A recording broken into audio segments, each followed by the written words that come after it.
Keep yourself in the loop of everything football on the Golden State Media Concepts Football Podcast. The latest news on and off the field, be it college football, Big Ten, SEC, Big 12, Pac-12, ACC to the NFL. We've got you covered. Listen to the Golden State Media Concepts Football Podcast.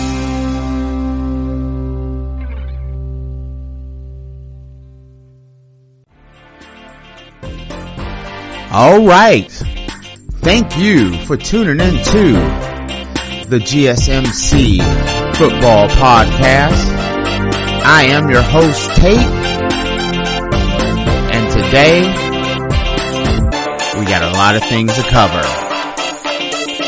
But before we start, I want to ask everyone, if you enjoy the show, to always follow, subscribe, and leave us a nice review. It really does help us on the show. Allows us to provide a lot more content and really helps us with our sponsors. So we really, really appreciate everyone who has actually given us a 5-star review and all of you who have subscribed.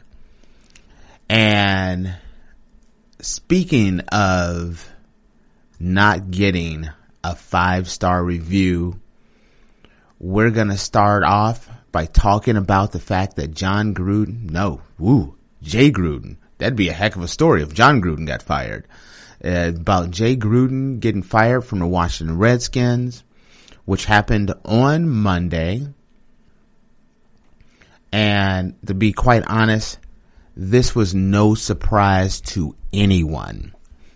Pretty much, it seemed like Jay Gruden wanted to be fired. From things I've been hearing, it sounded like he knew the writing was on the wall. He didn't want to resign because of financial reasons. And so he kind of rode things out until he got let go by Daniel Snyder. And I feel like this firing is overdue. Jay just wasn't the kind of coach you wanted to have as far as bringing on or bringing up a rookie quarterback. The minute that they drafted Dwayne Haskins, that was the moment I knew that Jay Gruden was going to be let go. He has never been good with young quarterbacks, all the way back to RG3. And then this whole thing a couple weeks ago with Dwayne Haskins playing in the game. This is like the recipe for how to destroy a quarterback. And as a coach who is trying to keep his job, there was a lot of talk that he did not want Dwayne Haskins. It was kind of like he was setting Dwayne Haskins up for failure. Haskins had been working with the practice squad, wasn't expecting to be in the game, and next thing you know, he's stuck in the game and performed horrible. That is your coach setting you up for failure. A rookie quarterback, his first NFL experience, he needed time with the ones, time to develop. And Jay gave him none of that. It was the right move to get rid of him and move on, because Jay Gruden was not the future of the Redskins. And by keeping him any longer, the only thing the Redskins were going to do is actually hurt themselves.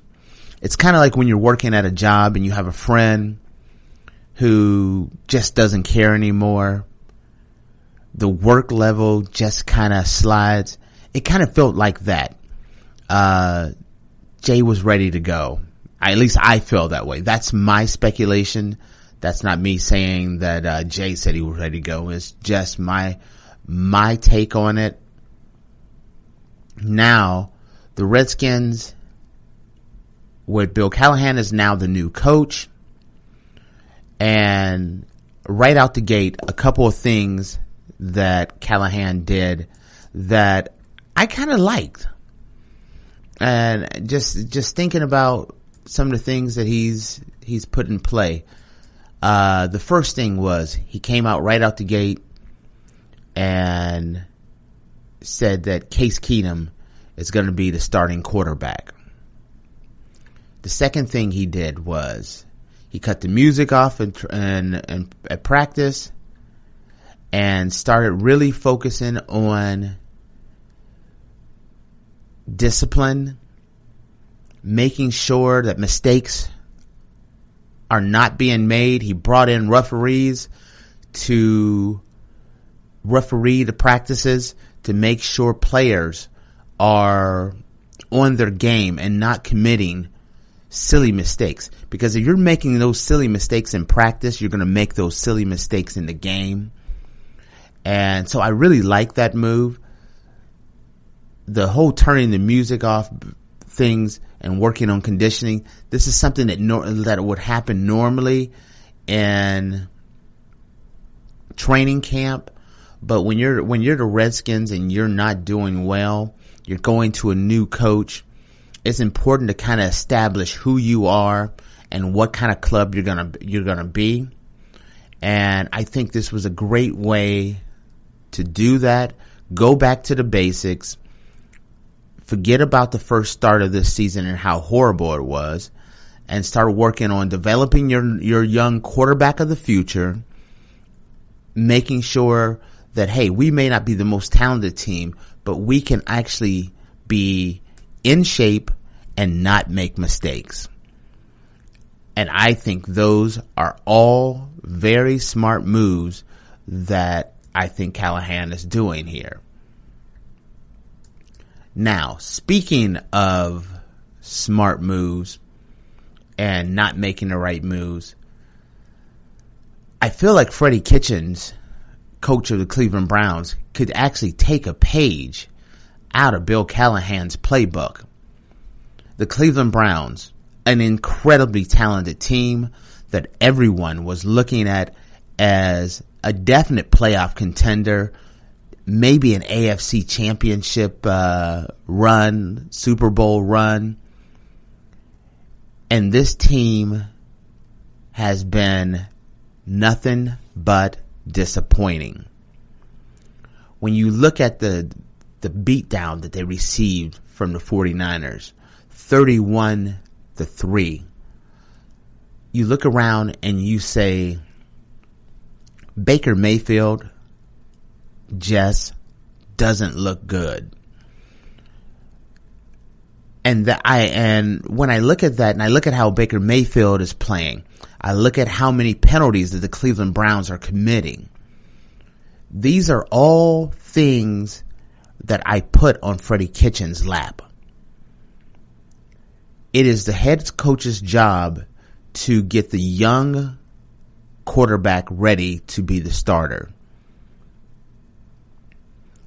and rein him in. Baker Mayfield has shown to hold a grudge, to be a little petty, have an edge, but he's only been in the league long enough to get a cup of coffee.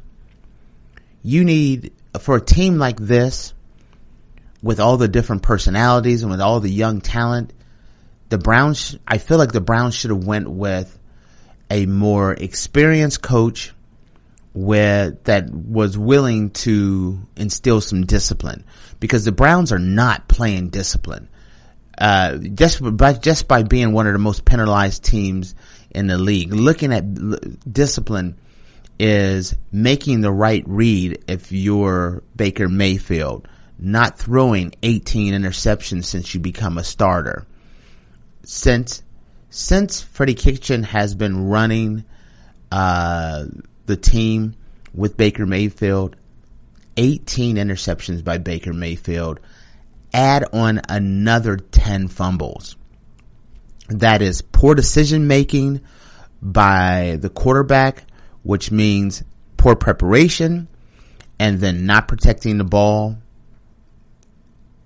Those are the basic things that you do not want your quarterback doing, is giving the ball away to your opponent and making unnecessary penalties. Now, when you look at Baker Mayfield and some of the problems that he's having, a lot of the problems come with that offensive line. The Browns spent a lot of money and to grab headlines. They got a lot of quality guys, big name guys. Odell Beckham Jr., Kareem Hunt, Jarvis Landry. They went out and got all the big names, all the nice shiny tools, the shiny car. But I feel like they skipped the most important thing. When you go out and you buy a car, I always think about it like when you're buying a used car. And many years ago, I bought a used car, and it was a Mustang, and this is back when I was in college, and it was just like, this Mustang was beautiful. And the price, it was a used Mustang, and the price was just right.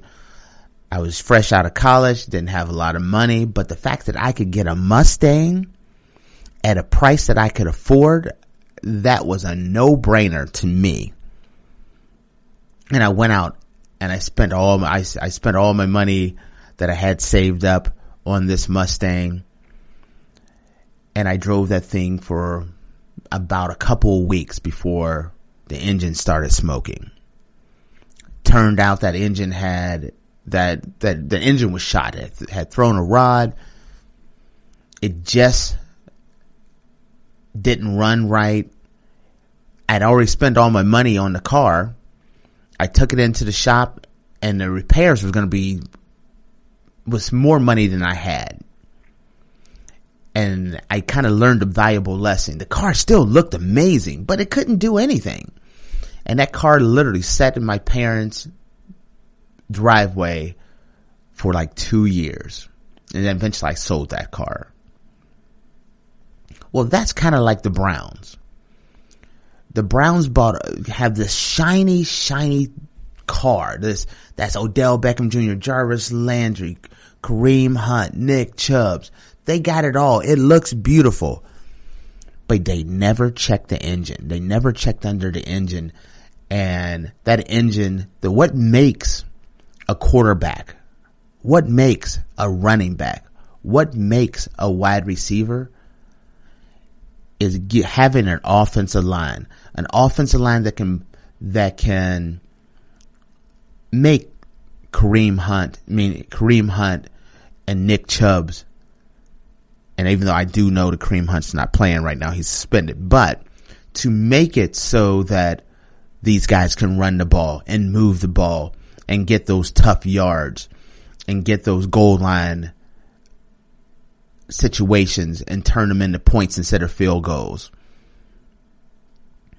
To give Baker Mayfield the time to find those shiny tools of Jarvis Landry and Odell Beckham Jr.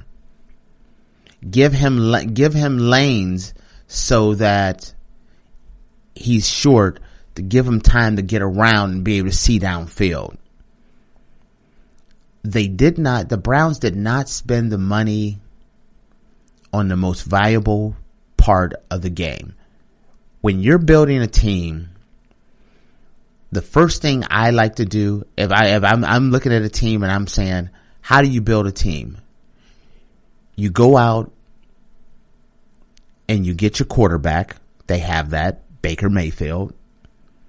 You go out and you get him some protection. And that is the offensive line. And that's what they did not do. Then you go get him weapons. Speaking of that, look at the 49ers. The 49ers has protection. Garoppolo's playing well. They don't have the Odell Beckham Jr.'s and the Jarvis Landry wide receivers. But they got a tough, gritty offensive line, which is allowing them to move the ball. They have an adequate team. and they're undefeated. You get your quarterback first, then you take care of the offensive line, then you get your shiny Odell Beckham Jr.'s, Jarvis Landry's. You got to get that offensive line taken care of first, and that is an organization. The Browns organization is an organization who has been losing for decades and haven't been able to put together a quality franchise. This is the first time they actually have something that looks great, and they don't have the experience to know that you don't get rid of your offensive tackle. You bring in more tackles. You spend the money on that offensive line so that you can contend, especially with a young quarterback. So many quarterbacks have come in the league and they start out like gangbusters until teams start to get film on you. And then you have that sophomore slump, which Baker Mayfield is going through. But if you have an offensive line, that sophomore slump can be eased so much more. Make it so that Baker's not having such a tough time. The fact that Baker has to answer a lot of questions about the performance. Also, an experienced coach doesn't allow him to get into controversial situations where he's talking about the possibility that he kind of blew off Richard Sherman on the handshake. Some of the cocky things that he says. A head coach with experience a lot of times will get that under control. Most head coaches do not want a quarterback that is flying off and saying his crazy things. Freddie Kitchens, it just feels like he's over his head. With that, I'm going to take a quick break, and we will be right back.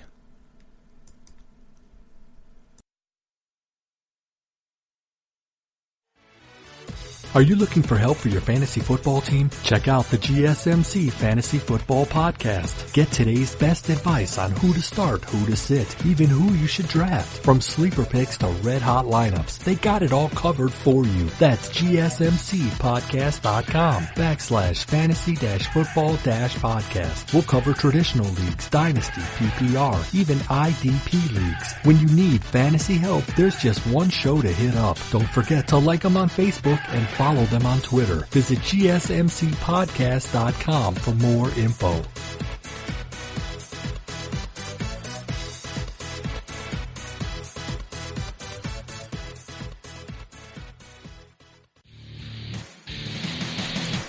All right, we're back, and we were just talking about the fact that Jay Gruden was let go by the Washington Redskins. And it got me thinking, what other coaches are on the hot seat? You look around, and there's a couple of people that I thought about that could be on the hot seat. And my first guy I think about is Dan Quinn from the Atlanta Falcons. The Falcons, such a talented team. Great, adequate quarterback. I almost said great quarterback, but I think he is a very serviceable quarterback in Matt Ryan. Julio Jones, great running game. But yet, they are just not performing. Last year they were 7-9. This year they're still not performing great. Is it time for the Atlanta Falcons to make that change? I have to say yes.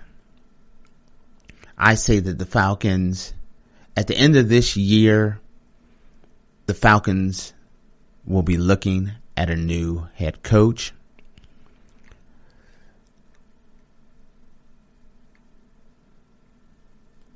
Jason Garrett. Now see, I bring up Jason Garrett because a lot of experts believe that Jason Garrett is on the hot seat. I don't believe he is on the hot seat, but it's one of those situations where he's on a warm seat. He has the most talented team Jerry Jones has put together in decades, and he has his receivers, he has his running game, he has his defense, he has his offensive line, he has his quarterback. What else does the Cowboys need to contend? And the reason why I say he's on a warm seat is the fact that if Jason Garrett and the Dallas Cowboys won, and I'll bring this up strictly because they've lost the last two games, and the first two teams with a winning record they have not looked good against. If Dallas does not make the playoffs, Jason Garrett is gone. I don't think there's any way possible that Jason Garrett can survive if the Dallas Cowboys, with the talented team that they have, does not make the playoffs, then they're out. And he's out. And that is a strong possibility. I'm a Cowboy fan. And I openly admit I'm a Cowboy fan. But when you look at the NFC and you look at who's going to win those divisions, if you have Philadelphia win the NFC East and the Cowboys are rolling in there on a wild card, and the Cowboys, let's say, or they're contending, they're trying to get the wild card, that is not guaranteed.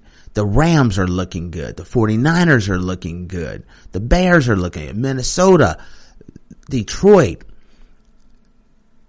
There are, getting that wild card is no guarantee for the Dallas Cowboys. They could have a great team, but with Philadelphia, if Philadelphia gets their act right and somehow pulls off a win to win the division, and the Cowboys miss the playoffs, Garrett is gone.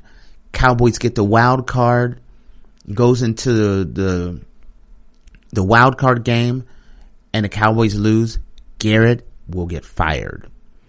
I even go as far as to say, if Dallas wins the division, makes it to the playoffs, but loses in the first round, Garrett is fired. I feel like Garrett has to win a minimum of one game, but maybe even two games. Got to get to the NFC to be secure. If Garrett got to the NFC Championship, then he's safe. But anything beyond the NFC Championship, that is one very warm seat. So then you start thinking about, when you think about the Cowboys, and another team that is one of the most popular teams in the NFL is Mike Tomlin. Now, with the Steelers being 1-4 to start the season off, losing Ben Roethlisberger, Mason Rudolph goes down, this could actually save Mike Tomlin. Pittsburgh doesn't go through quarterbacks. They don't just blindly just get rid of coaches. And with the fact that Big Ben has gone down, that's an excuse for him to maybe for the Steelers organization to look at Tomlin and just say, you know what, you were just dealt, the injury bug got you, and there's nothing more that we can do about it. Or is it time for them to make a clean sweep and move on from Mike Tomlin and maybe even Ben Roethlisberger? Just food for thought when you start thinking about who's on the hot seat and who shouldn't be on the hot seat. Ron Rivera, that's an interesting situation. All of a sudden, Carolina's playing pretty decent now that they have, since Cam has been out, which is kind of crazy to say. That are the Carolina Panthers better without Cam Newton? It is a question that many people are starting to look at. And But if Rivera does not improve this team, he's another one that will be gone. Carolina, there's been too many situations where the Carolina Panthers have underperformed. Also, when you look at the fact that how they've handled Cam Newton, and you look at how you've kind of ran Cam Newton like a running back for so many years, that I kind of feel like they've mismanaged and shortened Cam Newton's career. You're not gonna find Cam Newton like Tom Brady or any of the other quarterbacks, Drew Brees. You're not gonna see Cam Newton at 38, 39, 40, 41 because of the way they used them. They used him as a fullback, a quarterback, and he's just taken too many hits. There's only so many surgeries a guy can have. Each time you have a surgery, you're never 100%. Ask anyone that's had a surgery. You're supposed to be good as new, but you never are. So each time Cam Newton has had an injury, he's less and less. And especially when it comes to shoulder, knees, hips. These are not injuries that you want your franchise quarterback, the face of your organization, to be having. But Cam Newton has had a lot of injuries. And right now, with the way things are going, there's not a real big rush to have him come back. There's also, a situation where it's like, do you want the coach and the quarterback to come back? It is just something that a lot of people in Carolina are going to have to consider. But when you think about Ron Rivera being, a 2-time coach of the year, you look around and you say, do you run it again with Cam and Ron Rivera, or is it time to shake it up? That's a question. I say if Rivera doesn't turn it around, it is time to shake it up. We're going to take another break, but when we come back, what are we going to talk about? We're going to talk about the NFL power rankings. I'm going to give you my top 5 teams in the NFL. I may even give you a few more. I'm not quite sure. I'm definitely going to give you my top 5 in my order. So, and my order may be a little different than what a lot of other people may have. So stay tuned and we'll be back.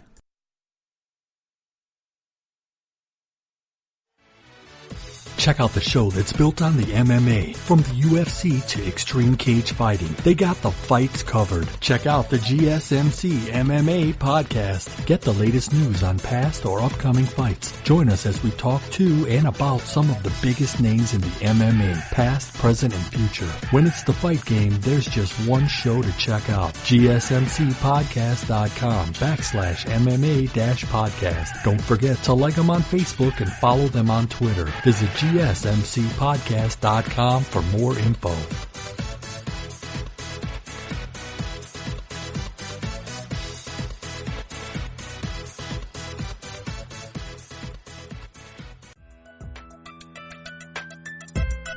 All right, we're back. And I know I told you we're going to be talking about my NFL power rankings. But before we go into that, I wanted to bring up the Dallas Cowboys one more time. And a question that's kind of been around, when is Dak Prescott going to get his contract? When is he going to get a deal?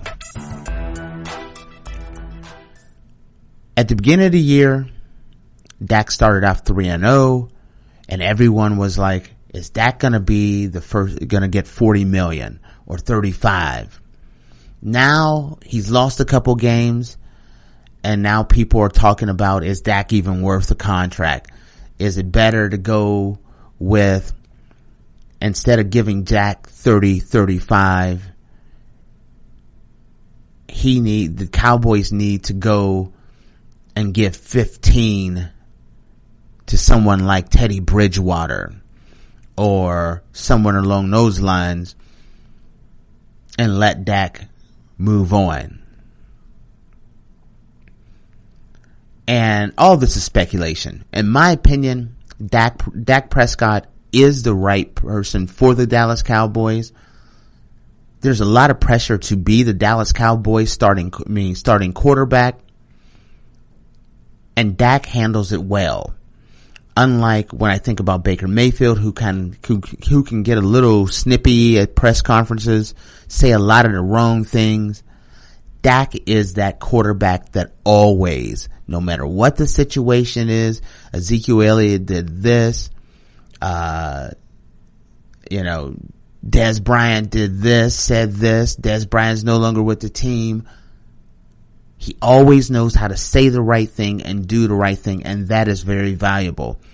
And no matter what the situation is, like this past week, even though the Cowboys were getting blown out,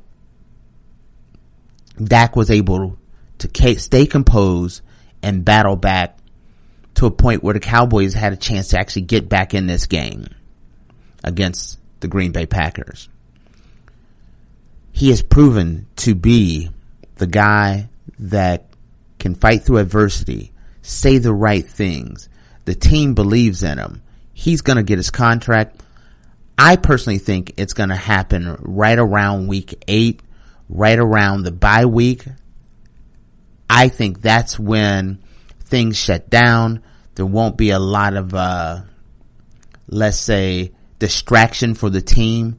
You do it right at the beginning of the bye week. Teammates can answer questions and then move on. I think that's what the Cowboys are waiting on. I would love to see Dak take a team-friendly deal.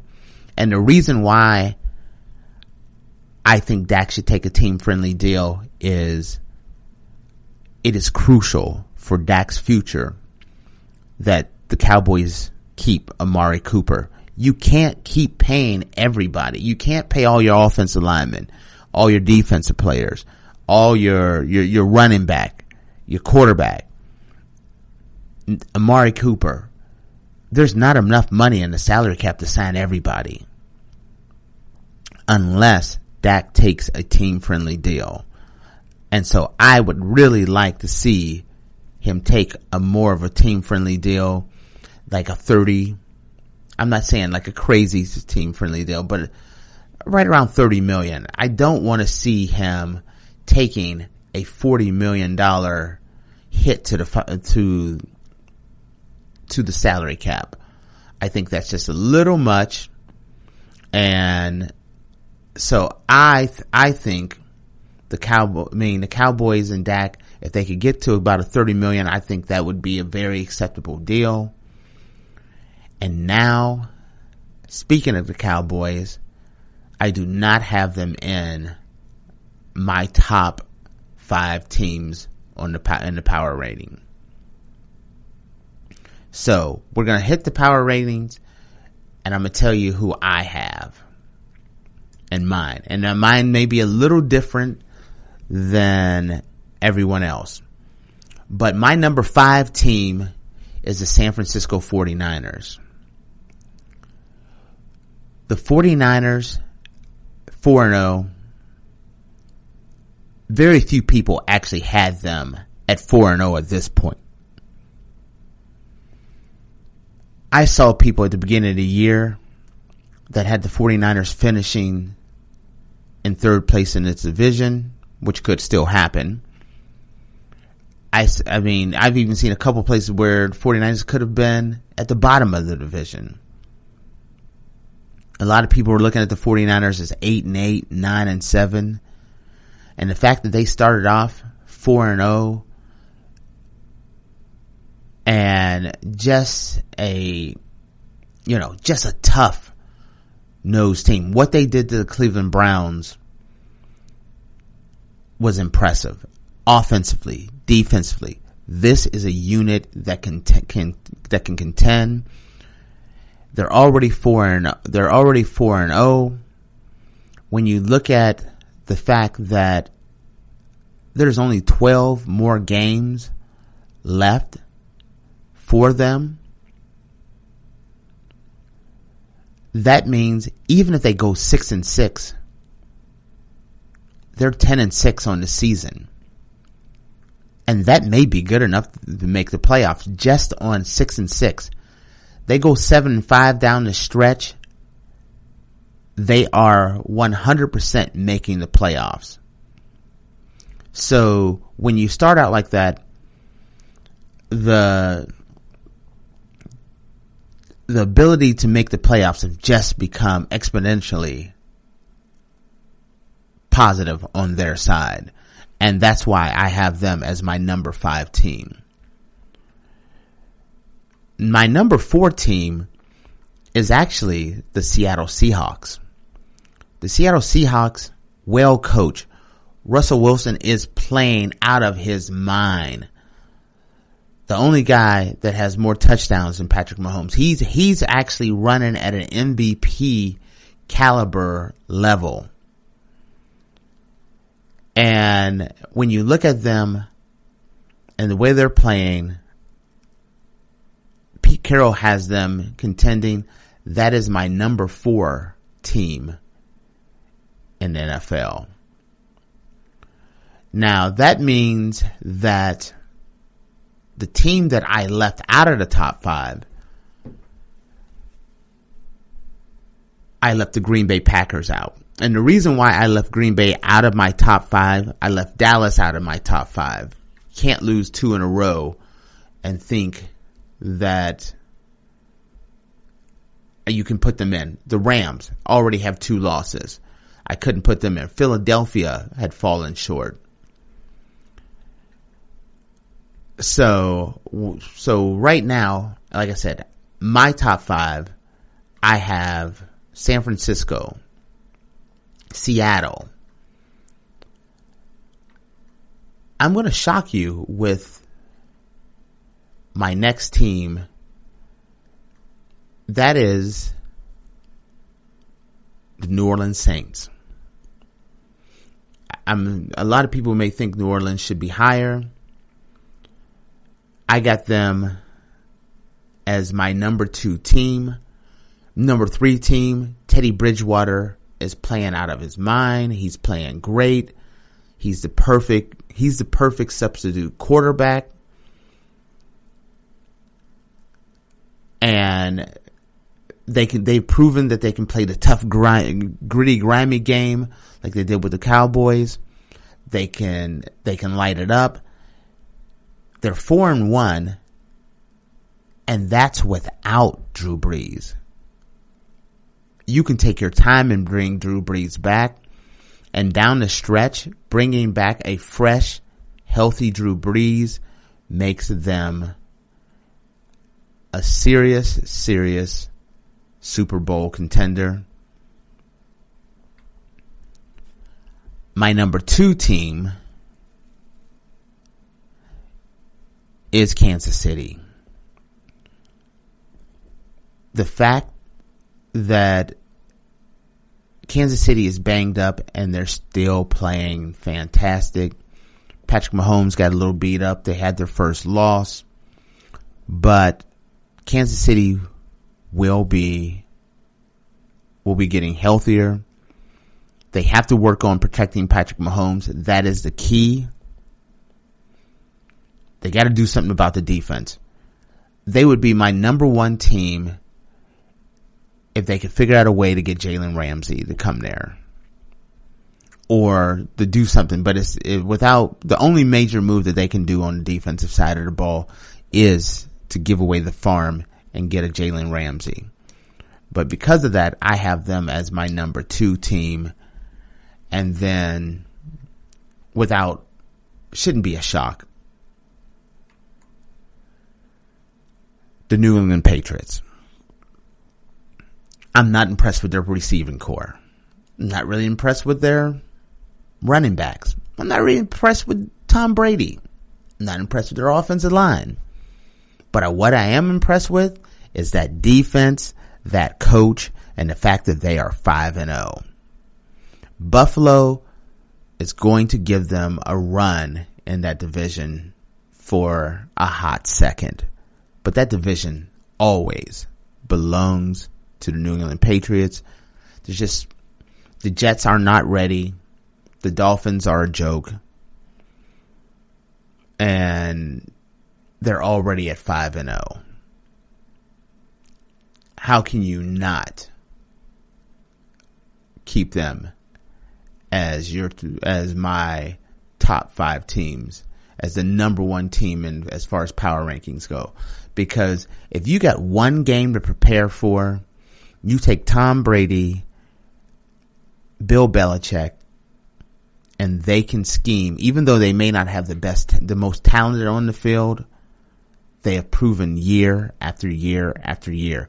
We will take our lesser talent and beat your quality of talent.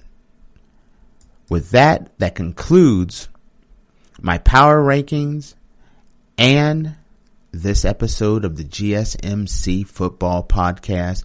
Once again, please remember to follow us and subscribe to the podcast and to write us a 5-star review. It really does help us. With that, to all, have a fantastic night. You've been listening to the Golden State Media Concepts Football Podcast, part of the Golden State Media Concepts Podcast Network.